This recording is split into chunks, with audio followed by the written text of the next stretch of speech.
She's clergy in the she's clergy in the Church of Scotland and is quite prolific. She has a great many books, several of which are on creation care sorts of topics. So it's just a beautiful prayer that she has recorded very recently. Okay, and I am going to do this through a screen share, so it plays through my computer. So all you will see, unfortunately, is the ugly, well, you'll see. But here we go.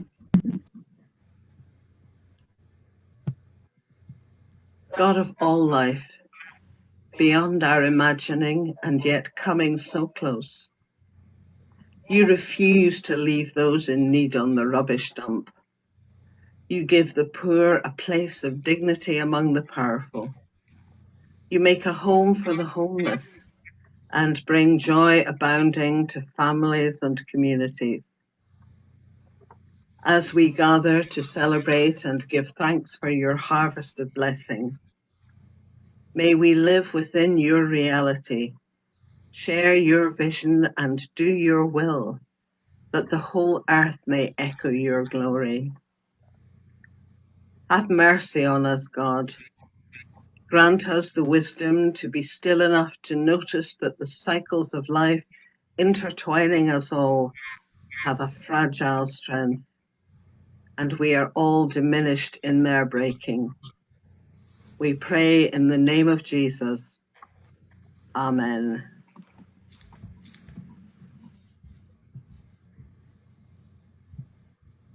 Lovely. Okay. And that was, of course, from the Christian community at Iona, right? So, yeah. So we are an ecumenical organization, but that's, we just to recognize that.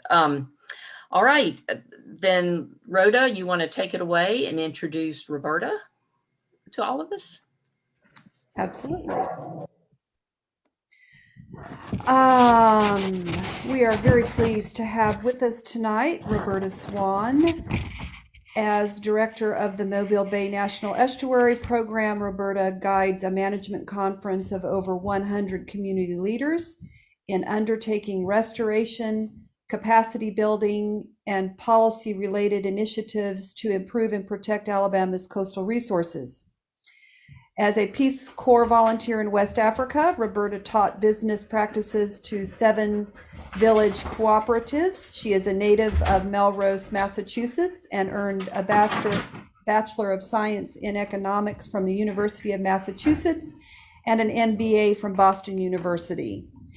We are so glad to have you here tonight, Roberta, to introduce us to the NEP. Great. Well, thank you for taking time out of your, I'm sure, busy days to sit with me for a while. I'm going to actually time myself so I don't go grossly over time. And I'm going to go ahead and share my screen. Let's see. And get started. If I can do this. Come on. There we go. Okay. Wait a minute, let me do one more thing here. Okay, well, I'm going to talk to you a little bit about the National Estuary Program tonight, talk to you a little bit about what our accomplishments have been over the past 7 or 8 years, and then talk about the restoration work that we have ongoing right now. But before I get started, many of you, probably all of you, don't realize that the Mobile Bay National Estuary Program is actually a division of the Dolphin Island Sea Lab. And the Dolphin Island Sea Lab has 3 main arms of activity. One is in education, one is in research, and one is in coastal policy. And that's where we are nested under. We are the coastal policy arm of the Sea Lab. And that affords us really great opportunities for engaging scientists as well as educators or science educators in the work that we do. And the work that we do is pretty simple. We provide the tools for the wise stewardship of Alabama's estuaries and coast. And how we do that, or what the tools are, include data through scientific monitoring, ecosystem monitoring, and scientific assessment and synthesis. We develop comprehensive watershed plans for all tidally influenced drainage basins across our 2 coastal counties. We promote and advocate for the use of best practices largely related to environmental management. We catalyze new technologies, the most recent being the litter getter that you probably heard a lot about throughout the Dog River watershed. We train managers, whether they are in the private sector or public sector. We educate a lot of students. And the biggest role that the National Estuary Program plays is in engaging people. And we do that mainly through our watershed planning, but also through symposia, special events, and our social media presence. The Management Conference. The National Estuary Program was created through amendments to the Clean Water Act back in 1987. So we are part of the Clean Water Act, where our job is to protect the chemical and biological integrity of the nation's waters and of human uses of those waters. So our job, we get our funding, our base funding through EPA, and our job is to bring together a diversity of community members that are all engaged or have an interest in protecting the water quality, biological resources, and human uses of our two coastal counties, which is our service area. Our management conference, think of it as a very large board of directors, but it's actually called a conference because there are so many people engaged in it. It's made up of several different committees. We bring all the elected officials together in a government networks committee. We bring business interests into a business resources committee. The community resources committee is all of the regional nonprofits. Our citizen action committee are all the grassroots place-based watershed groups. We have a project implementation committee, of which Patrick Harper, who's on this call tonight, is our PIC committee co-chair. That's all of the resource managers, or the people that put shovels in the ground. And then we have a finance committee that plans for and strategizes for the long-term sustainability of the organization beyond the EPA dollars. We also have an executive committee that is made up of representatives of each of those 6 committees, plus other at-large members.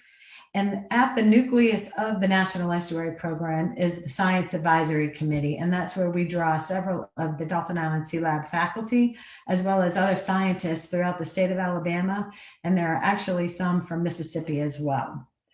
Our job as the NBNEP staff is to serve all of these committees, and then also to lead the executive committee and receive guidance from them. The work that we do is all codified through a comprehensive conservation management plan for Alabama's estuaries and coast. This comprehensive plan, if you can think about a comprehensive plan or master plan that you might have for a community, this is a very similar document where it sets forth a framework for how we can improve how we manage our environmental resources and improve our resilience as a coastal community. And it's broken out into 4 sections. How do we measure status and trends? How do we know if our estuaries are healthy or not? Where do we need to engage in ecosystem restoration? How can we build capacity of local communities as well as the private sector in doing the right thing and improving how they interact with or manage the environment? And then how do we engage the community at large to become wise stewards of our coastal resources? This plan is actually developed with all of those management conference committees. Each one of those committees develops their own strategies, and we bring all of those strategies together into this plan. And then this plan goes out to the community for comment, for approval, and we are in the process of implementing this particular one as I sit here tonight. What is that plan based on? There's a couple of things. One is, what do people value most about living on the Alabama coast? And in 2013, we actually went out and surveyed over 1,000 individuals across our 2 coastal counties by zip code area, randomly selected, as well as doing a series of public meetings or targeted stakeholder meetings to really figure out what people cared about. Why do they like living on the Alabama coast? What do they feel like they're losing, or what's at risk? And through that process of community meetings and survey, we boiled down all of their answers into these 6 areas: access to the water and open spaces, healthy beaches and shorelines, abundant fish and wildlife, protection of our heritage and culture, environmental and community health and resilience, and then above all, water quality. So everything we do speaks to one, if not more, of those 6 values. At the same time that we were going out to the community to determine what they cared about the most, we also engaged over 30 science teams throughout, really throughout the Gulf Coast, and we engaged in an assessment of stressors on ecosystem services provided by a suite of priority habitats, and that's a lot of gobbledygook, but basically we were asking scientists the question, what ecosystem service, biodiversity, carbon sequestration, fisheries habitat, flood control, which ones of those services are most under threat due to these stressors on these list of habitats? And there were 10 habitats, I think 12 ecosystem services we evaluated, and 13 stressors. At the end of aggregating all of the data, it was about 1,000 different cells where we asked them to rate on a scale of 0 to 3, 0 no impact, 3 major impact. We told them if they didn't know the answer, if they weren't an expert in that area, leave it blank. And so we were able to go back out to other scientific experts to engage in those particular areas of expertise. At the end of the day, what we found was freshwater wetlands, intertidal marshes and flats, and streams, rivers, and riparian buffers were the habitats most under stress, and therefore the ecosystem services most under stress because of those habitats were nesting for birds and turtles, biodiversity, wildlife and fisheries, water quality, and sediment transport actually was somewhat under threat as well. And the top stress impacts were land use change, sea level rise, and freshwater discharge. Why does that matter? If you look at that, freshwater wetlands, streams, rivers, riparian buffers, and intertidal marshes and flats, that really tells the story of a watershed from its headwaters into its receiving waters. So from the science of what types of habitats are most at stress throughout our estuary, we then transitioned over to our project implementation committee, of which Patrick is the co-chair. And we've decided to take a watershed approach to how we were going to address or protect those habitats that were under the most stress.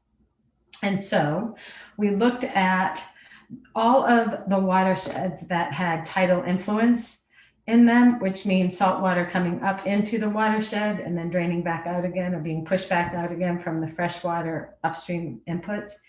And we evaluated the watersheds across our 2 coastal counties based on 17 different criteria.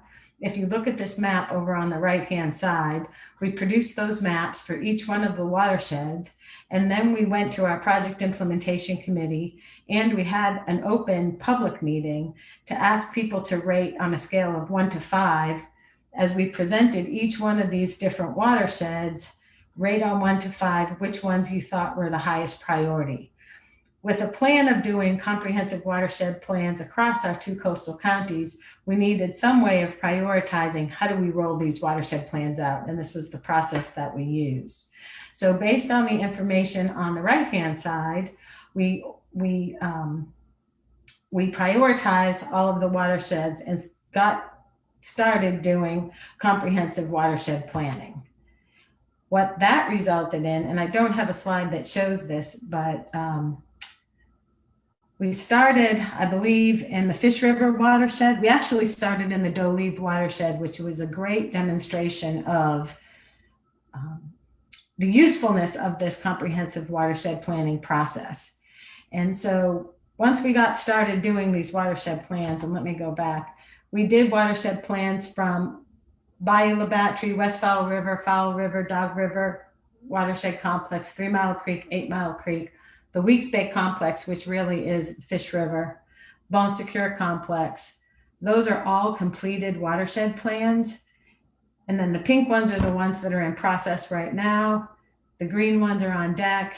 And the brown one is our original watershed, the Dolphin watershed, which we are now updating that plan because we have implemented many of the recommendations in it. We don't do these watershed plans just to put them on the shelf. We actually implement them. So you're going to see some of the results of the work that's been done to implement these plans in a second. Accomplishments from 2013 to present related to those watershed plans. Our goal is always to improve impaired waters in the state of Alabama. And that started in the Dolphin watershed. The Dolphin watershed was on ADEM's list of impaired water bodies, both the Joe's Branch subwatershed within Dolphin, as well as Dolphin Creek and Taiwasi Creek. All three major waterways in that watershed were listed for siltation and sedimentation.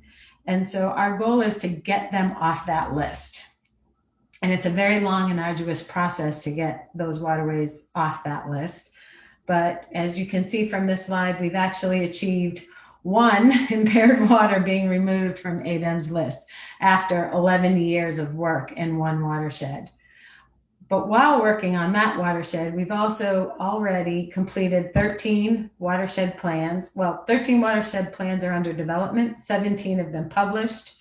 And from those plans, 71 acres of floodplain have been reconnected, 300 acres of freshwater wetlands have been protected, 3 miles of streams, rivers, riparian buffers have been or are being restored, and 483 acres of tidal wetlands have been restored or are being restored right now.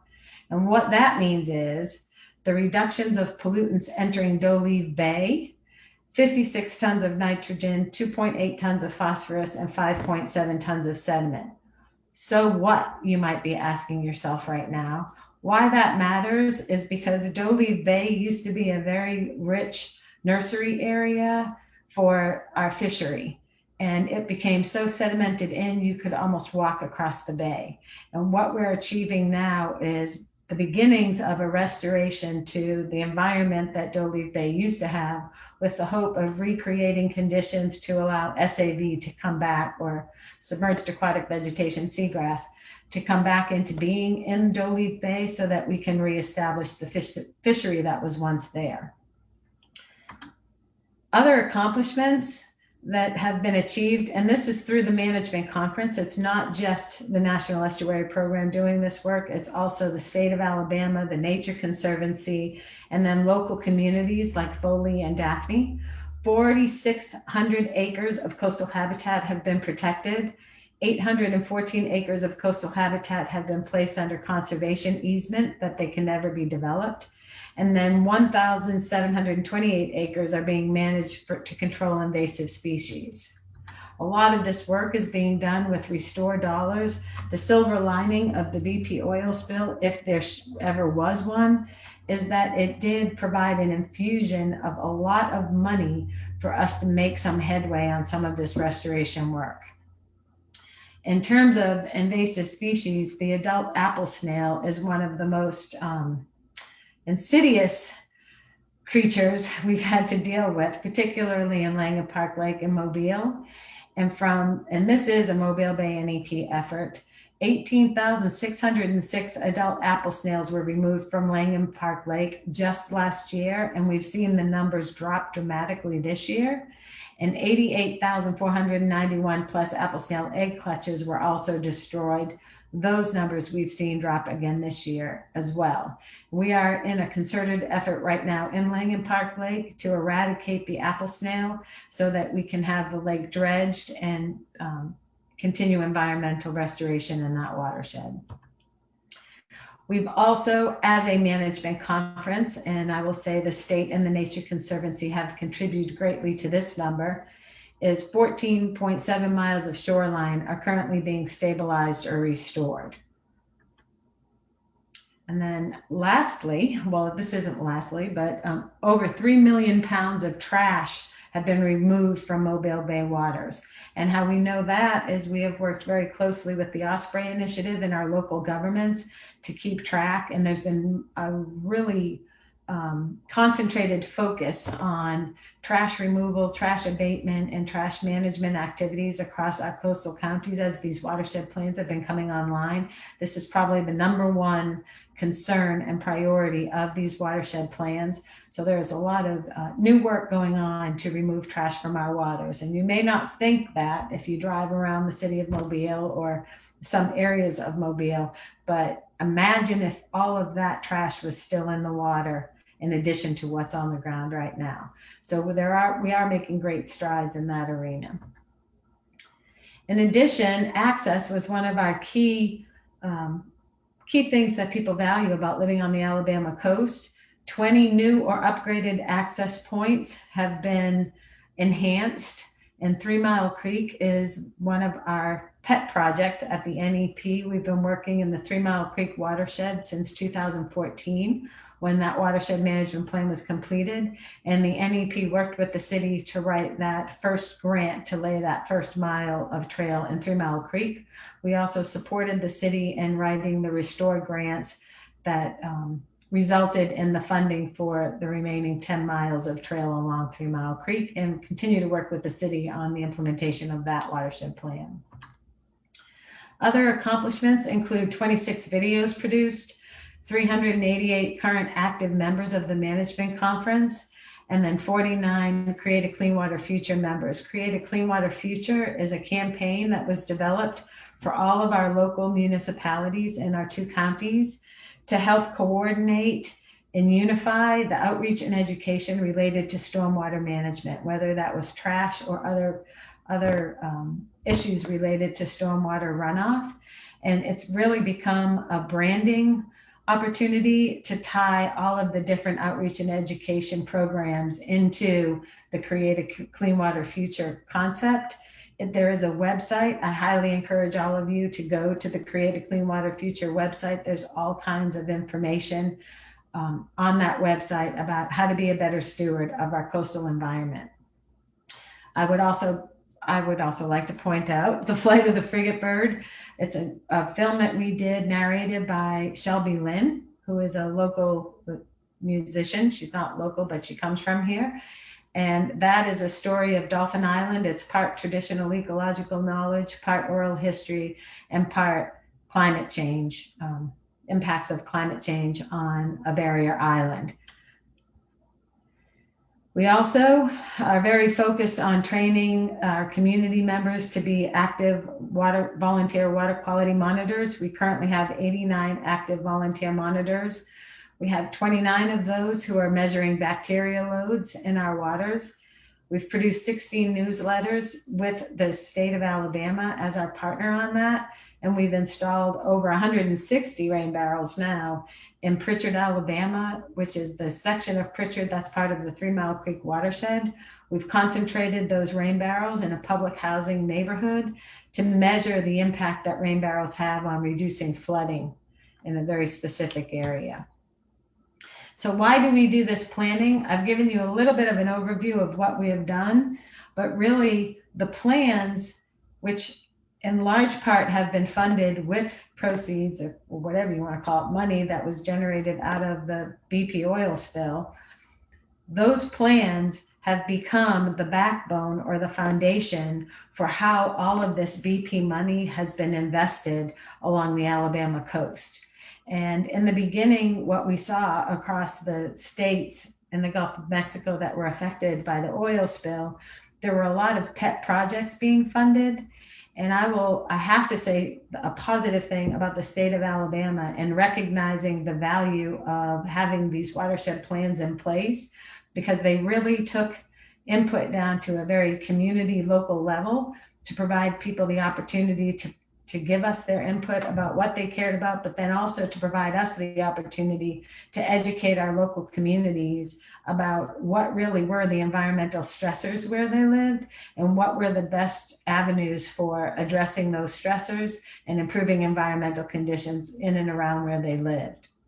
As you can see from this chart, the $337.3 million of BP related funding that have been invested or are slated to be invested along the Alabama coast is well distributed across our 2 coastal counties and our intertidal watersheds. And this gives you an idea of how that money is being spent to date. Watershed planning on deck. We're almost done. We're still working on it. We are looking at the Western Delta and the Eastern Delta, which is the Bay Minette area, Spanish Fort Bay Minette area on the eastern side, and then Saraland, Pritchard, Chickasaw, Satsuma area, Gunnison Creek on the western side of the Mobile Tensile Delta. And right now, the Wolf Bay plan, which is down in the lower right-hand corner, that plan has actually been completed. And the Tensile Appalachia, which is the big swath of pink down the middle, that plan should be completed by the end of this year. So, and we are actually just beginning our work on Dolphin Island right now. The Western Shore Watershed Management Plan is slated to come out within the next couple of weeks, actually. So let's take a look at some of the restoration work that NEP has been working on over the past several years. We started in the Doleave watershed. This is Joe's Branch. If you look on the left-hand side, there was a 40-foot gully canyon that was created due to a lot of development in the headwaters of Joe's Branch before anybody even knew what stormwater runoff was or what the impacts of stormwater runoff could be. This is what it looked like on the left-hand side. This is the restoration on the lower right-hand side. That's what it looked like when we first installed it. It was a series of step pools along 1,200 linear feet of stream. And this is what it looks like today. You can't even see the rocks. You really can't even go in there anymore because it's so overgrown, which is what we wanted it to be. Doleave Creek. This section of Doleave Creek ran from I-10 all the way down to Route 90 in Daphne. And after rainstorms in April of 2014, the creek was so incised and so impaired that it was actually threatening the integrity of I-10. We went into this creek working with ALDOT. Hello? Are we okay? Okay. We worked with ALDOT, and this isn't what it looks like today. This is what it looked like a year ago. The vegetation has come in quite a bit. It looks even more beautiful today than it did back then. This was a really challenging project because we built it in the middle of hurricane season, but we felt that if we didn't do it during hurricane season and we waited, we feared that we would have a much more egregious problem on our hand. The tip of Mongolia Island was one of the first projects that we did back in 2012 after the oil spill. This is one of the first NIFWIF funded projects.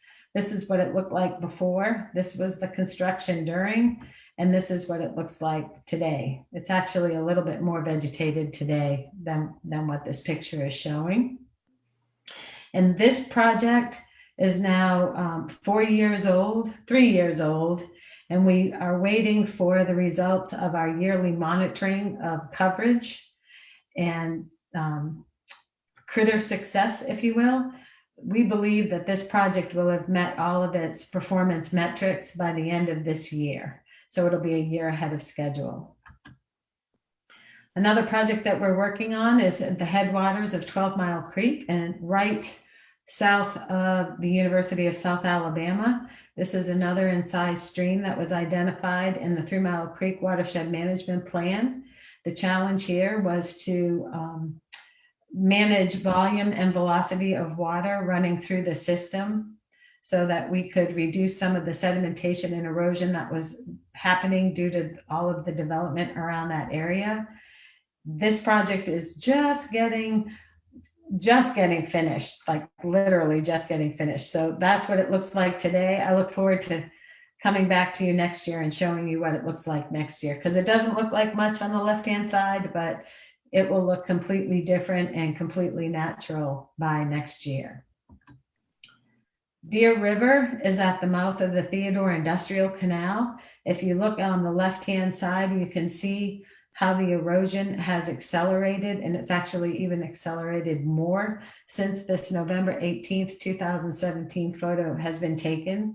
We have received funding from the National Fish and Wildlife Foundation to implement a restoration project. This is a conceptual design on the right-hand side. It's going to be a little bit different than what you see here, but our goal is to create 30 additional acres of marsh, recreating or restoring 30 additional acres of marsh and creating shoreline stabilization along the western shore of Mobile Bay.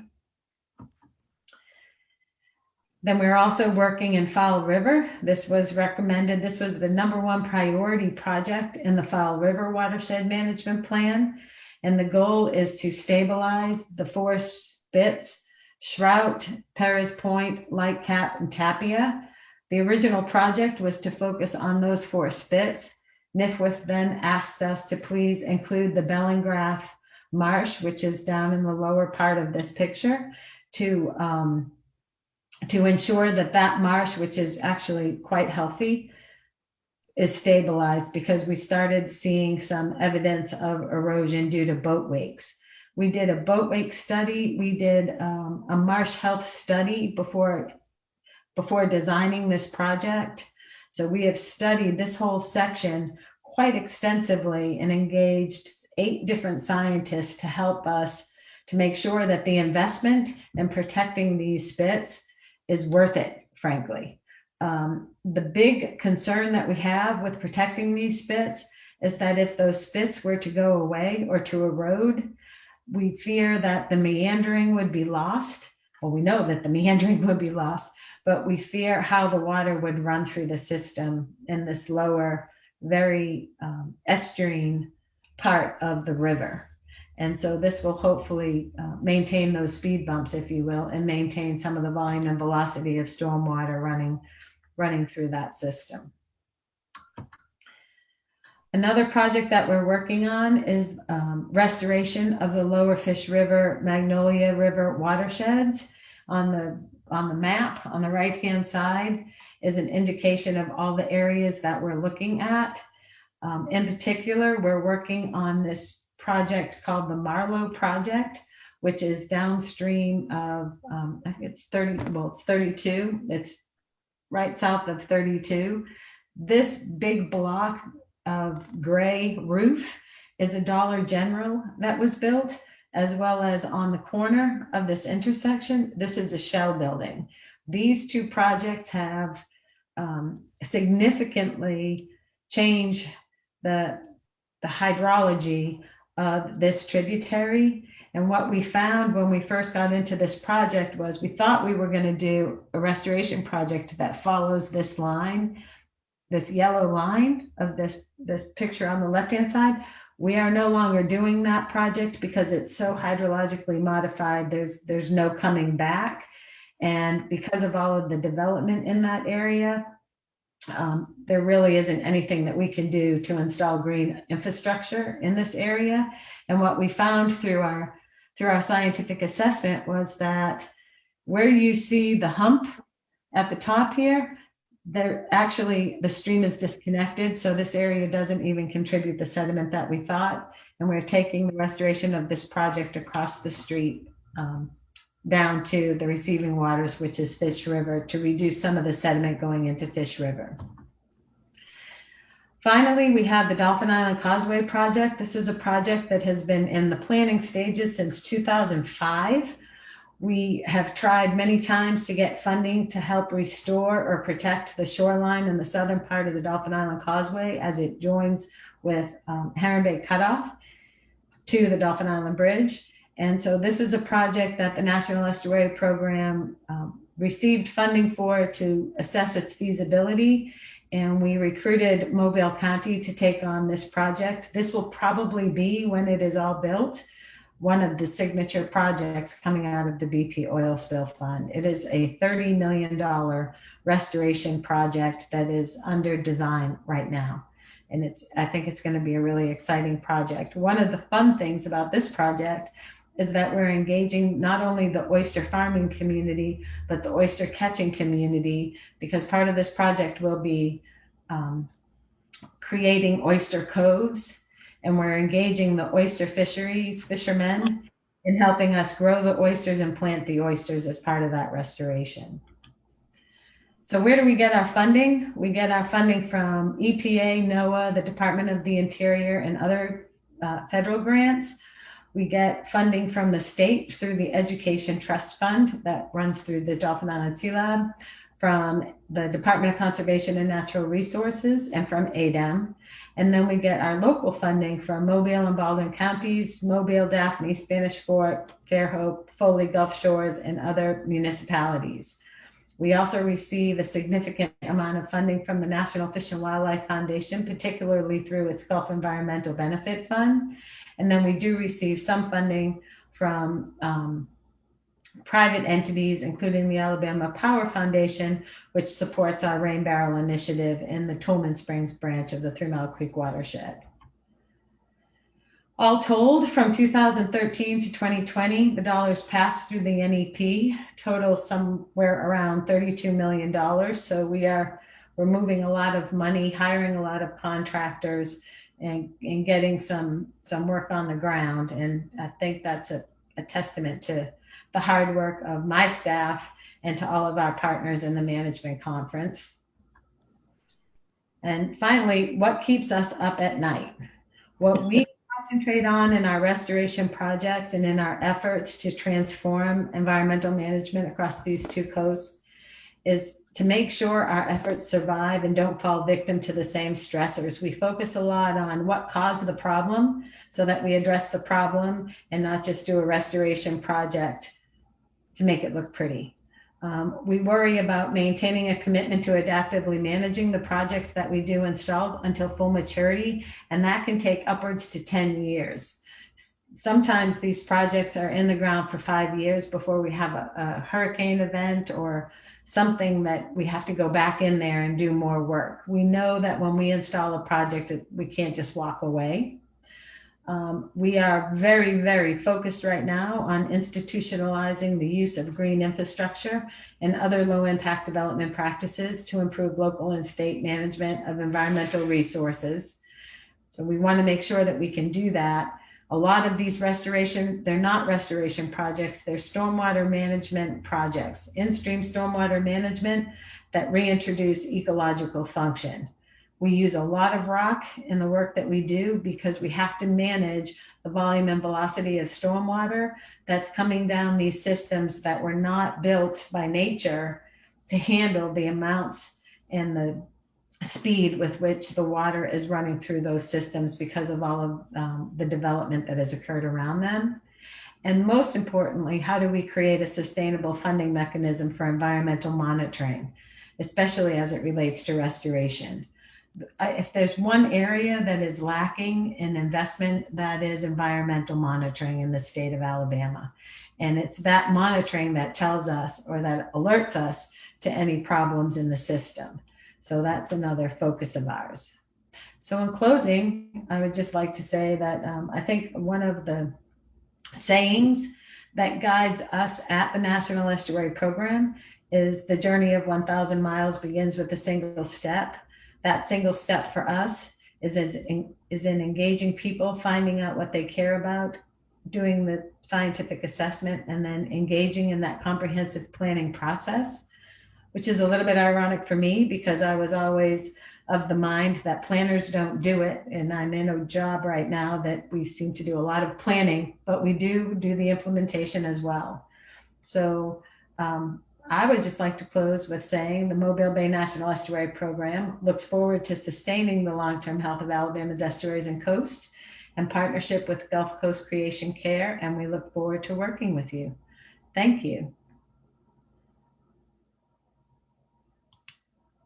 Did I go over my time? You're muted. You did fine.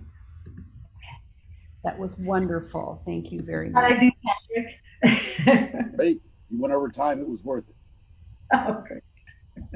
Does anybody have any specific questions for Roberta before we go on to our meeting?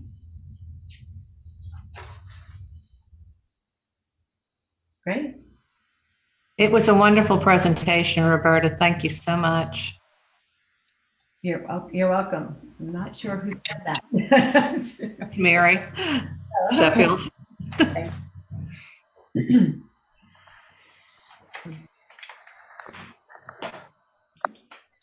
Okay, well, the NEP has invited us to sit on their Community Resources Committee, so that is something that, You want me to give a little blurb about that? yeah, that would be great. Okay, so I showed you that chart with all of the different committees. Each one of those committees, our committees meet regularly, quarterly. So they meet 3 times a year, and then we have an annual meeting where all the committees, the whole management conference comes together at once. And the committees meet, each of the committees, they do different things, frankly. The project implementation committee, there'll be a lot of report outs on the restoration projects being undertaken by the different members. And the community resources committee, I'll be honest with you, they've, Hank could speak to it. He sat on it a little bit. They've struggled to find their role within the management conference. We are trying to rectify that. The community resources is made up of regional nonprofit organizations, typically that have paid staff, that have a regional reach beyond Alabama. So the Nature Conservancy or Mobile Bay Keeper, which is a Waterkeeper Alliance, which is a global organization. Or maybe they're a statewide reach group. And they come together, their charge was to come together to identify how they could help us implement the recommendations of the CCNP. They've struggled with finding how they can come together as one, because each one of those nonprofit organizations does a lot of fundraising to sustain their organizations. And so it's very hard for them to identify common goals and common initiatives that they could move forward collectively as one group. In order to rectify that, at their August meeting, I believe it is, we are actually hiring a facilitator to work with the group to identify what is the best way that they can all bring their resources together to affect movement on recommendations in the CCNP. And if you've ever taken some time to look at the CCNP, it's very comprehensive. It's pretty much not sure what you could do that wasn't implementing some recommendation in the CCNP. So the Community Resources Committee was supposed to be organized originally to advocate for needs identified in the CCNP. And we're trying to tease that out right now. So if the Gulf Coast Creation Care Group wanted to join the Community Resource Committee, other members include Alabama Coastal Foundation, Mobile Bay Keeper, Hank, who else? The Sierra Club. Healthy Gulf, which used to be the Gulf Restoration Network, Okay. in there, and Sierra Club, Audubon. There's that group, frankly, if you wanted to be a part of that group. The other possibility for Gulf Coast Creation Care would be our Community Action Committee, and they're a much more focused group. Those are all grassroots, place-based groups: Dog River Clearwater Revival, Fowl River Area Community Association, Wolf Bay Watershed Watch, and others. And they come together, they focus on water quality monitoring and programming. They monitor rainfall, they monitor water quality, they monitor bacteria, and they also do a lot of cross-pollination amongst themselves about ways they can improve the work that they're doing in their specific areas. So Rhoda, I think one of the questions was, would Gulf Coast Creation Care fit better in the Community Action Committee, which those are volunteers, place-based groups, or with the nonprofits, the regional nonprofits, like the Sierra Clubs and all of those groups? We would love to have you be part of the management conference wherever you think you fit in. Yeah, that's a good question, because we aren't I mean, we are a nonprofit, but we're not like the other ones that have staffs and do a lot of fundraising to support their staffs. You know, we're volunteer and we're small. So it is an interesting question. I'm not sure where we would best fit. Yeah. And both of them, I will say that the Community Action Committee is chaired by Mimi Fern, who is a retired geography professor at the University of South Alabama, and Leslie Gahagan, who is, I don't know what her title is, but she works for the city of Foley, and she basically created the Graham Creek Nature Preserve down in Foley.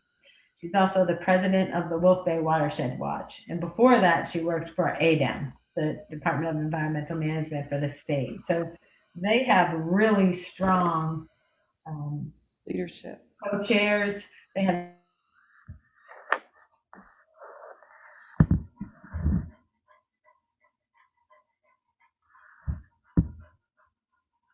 monitoring, but they're now starting to branch out into other areas.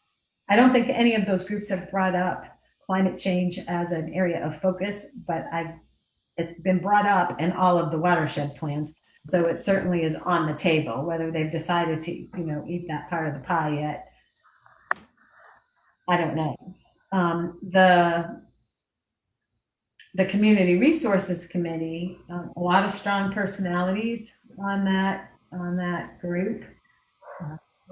Recently, there was someone that stepped off the group, and so the rest of the group has come together saying we want to redefine what we are and how we want to go forward. So, Thank you. I'm trying to be diplomatic, Hank.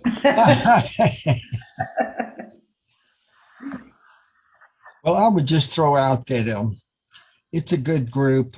I think I was involved for a number of years, and it seemed though that we were kind of moving imaginary checkers across of a checkboard and back and forth across the checkers board, and and some of us felt that there were very clear and strong priorities, such as land use planning throughout our district, which is anathema, which is anathema for the local populations, and it seems so important, and it's so lacking.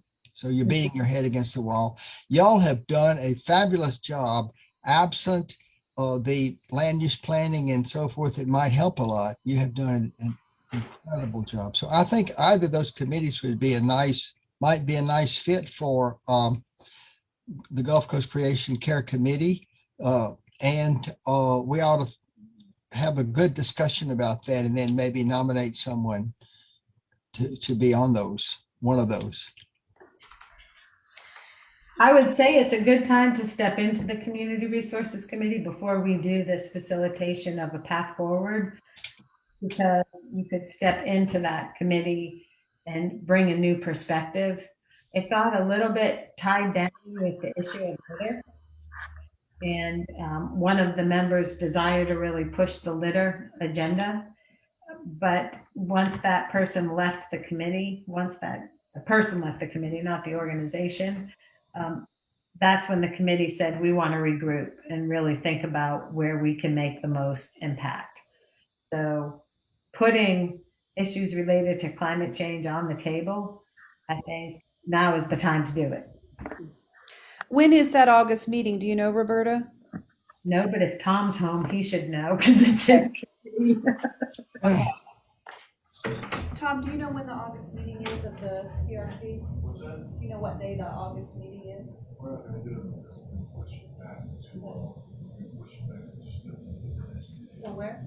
just after Labor Day. It's actually going to be pushed back to just after Labor Day, he said. Okay. So September. Perfect. We've got the facilitator. Okay, he said that you're getting the facilitator settled. Yeah, Mary Mullins. I don't know if any of you know Mary Mullins, but she's going to be facilitating that meeting.